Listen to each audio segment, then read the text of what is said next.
Right now, somewhere in your house, there is a room with no sound in it.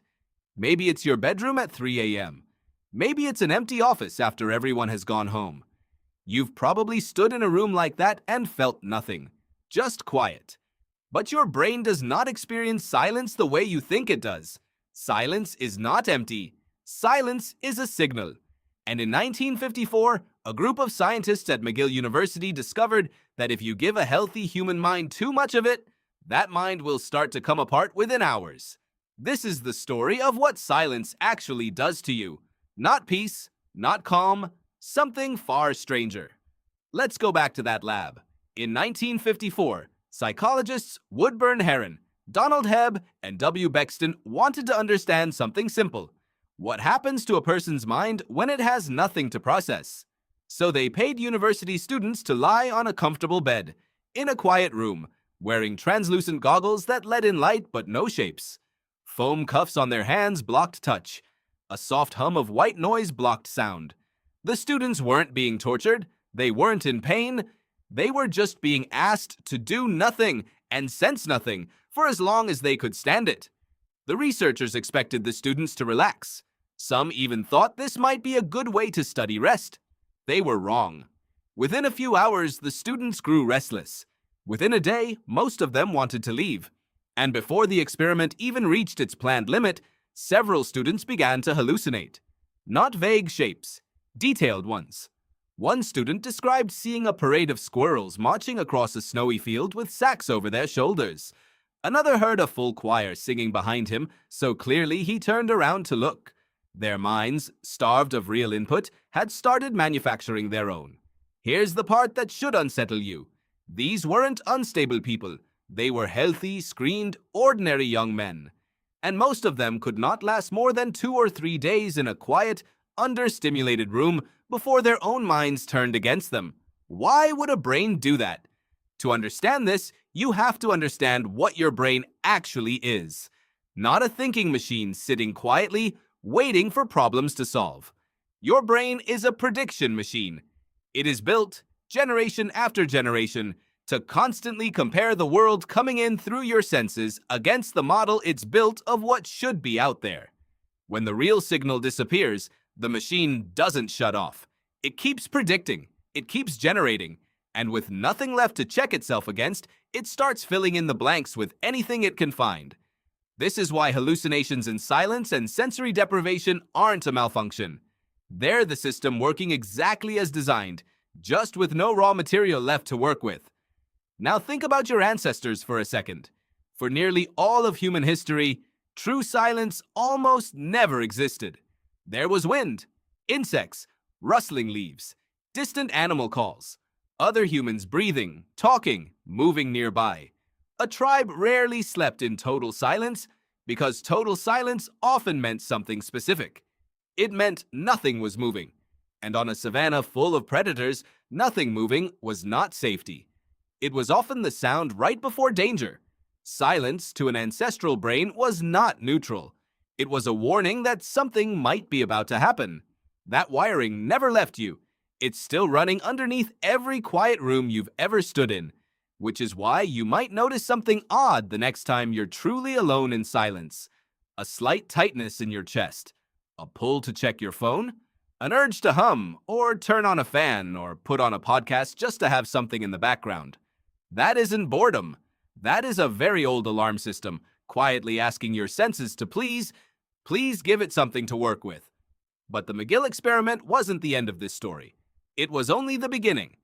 Decades later, researchers studying solitary confinement in American prisons found something disturbingly similar happening to real people, in real time, for far longer than a lab could ethically allow. Psychologist Craig Haney, who spent years interviewing prisoners held in extreme isolation, documented a pattern he called social death. Prisoners in prolonged silence and isolation reported hallucinations, paranoia, a crushing sense that their own thoughts had become unbearably loud because there was nothing else left to listen to. Some described losing their sense of where their body ended and the room began. Haney's research helped show that what happened to those university students in 1954 wasn't a strange lab fluke. It was a preview a milder, shorter version of something the human mind will do to itself whenever it is cut off from enough sensory and social input for long enough. Give the brain nothing to check itself against, and eventually it stops trusting anything at all, including itself. Here's where the story takes its strangest turn. Because silence isn't only dangerous. Under very different conditions, it can also be one of the healthiest things you ever give your brain. In 2013, neuroscientist Imke Kirsta, then at Duke University, ran an experiment on mice using different types of sound exposure: loud noise, pup calls, white noise, music, and, as a control, silence. She expected silence to simply be the neutral baseline everything else was measured against. Instead, the mice exposed to 2 hours of true silence each day grew new cells in the hippocampus, the brain region tied closely to memory and learning. Not the music, not the white noise, the silence. So which is it?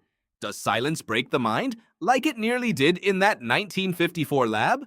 Or does it heal the mind, like it seemed to in Kirsta's experiment decades later? The answer is both, and the difference is one word: control. The McGill students didn't choose isolation. They were sealed off completely, indefinitely, with no sense of when it would end and no way to leave without admitting defeat. Their brains registered that as a threat, because as far as their ancient wiring was concerned, it was one. Kirsta's silence, by contrast, was brief, predictable, and safe. 2 hours. Then it ended. The nervous system never had to sound the alarm because it always knew relief was coming. This is the real discovery hiding underneath both experiments. Your brain doesn't actually fear silence. It fears silence it cannot predict or escape. Give it that, and it panics, hallucinates, and unravels. Give it the same silence on its own terms, with a clear beginning and end, and it repairs itself. Now look at your own life for a second. You've probably felt both versions of this without ever naming them. The dread of a truly empty house at night when every small creak feels aimed at you, and the relief of a quiet 10 minutes with your coffee before anyone else wakes up. Same silence, completely different meaning to your nervous system because one of them you chose and one of them chose you. This might explain something else too. Why so many people today, surrounded by more noise, more notifications, more constant stimulation than any generation before them, still describe feeling exhausted rather than calm. Your ancestors' brains were built for a world with natural gaps in it. Quiet mornings, long walks with no input but footsteps and wind, evenings with nothing but firelight and low conversation. Real, brief, safe silence, built directly into the rhythm of the day.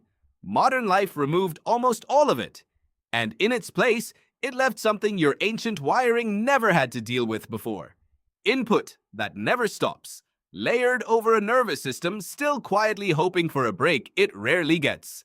So maybe the goal was never to fill every quiet moment with noise to protect yourself from it. And maybe it was never to disappear into total isolation either, chasing some fantasy of pure, unbroken peace. Somewhere between the parade of squirrels marching through a 1954 lab and 2 safe, quiet hours that helped a mouse's brain grow new cells, there is a version of silence your mind was actually built to survive and even benefit from. Right now, somewhere in your house, there is a room with no sound in it. And the next time you stand in it, you might notice it doesn't feel empty at all. It feels like your oldest instincts, quietly waiting to hear if you're safe.